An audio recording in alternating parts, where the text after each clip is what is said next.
East और west Yippee noodles is the best. तो चलते सांग मैंने आज आम बनवा ईपी नूडल्स जहाँकि मोर मोर तो पर्सनाली बहुत ही फेवरेट समस्त भी भावुँ फेवरेट होती मुझे भिडटी आनी आपको एंजॉय करने यार तो रेसिपी मत लगुनि समस्त को कहना जरूरी थी। मिडनाइट क्रेविंग्स हो कि बहुत ही जल्दी जदि आपको इटफिट नूडल्स दरकार तो आप डेफिनेटली या ट्राए करेंगे। तो मु सब फर्स्ट या कहूँ चाहूँगी तो या मुझे फर्स्ट कड़े नहीं जाइए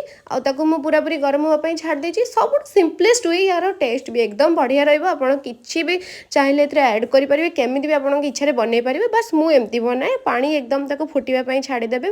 ताकू एकदम भलसे फुटीगला से तार जो मसलाटा मुझे आगुरी टे पकईदे कहीं मसलार जहाँ भी भेजिज वगैरह थाए भी भलसे भी कुक हो भलकिना एमती फुटीगला पानीटा से आप ऐड करे आमर फेवरेट ईपी नूडल्स पकईदे बस ताकू छाड़देवे कि समय ताकू सक करने चाहिए घोड़े भी देवे ना ना सेमती ओपन भी थी मत एक्चुअली टिके सुखा सुखा ही पसंद मु बेसी पानी एत रखेनि एमती भी बहुत लोक बहुत मैं टिके वाटर टिके जूसी जूसी भल लगे मत के जूसी भल लगे के एमती टिके कम कम पानी थी मत भी भल लगे से मुझे पानी कम यूज कर चाहिए आहरी एक्सट्रा पानी यूज भी करेंगे नो इश्यूज किसी भी ट्राए करते केमी भी ये बन बहुत ही टेस्टी बन।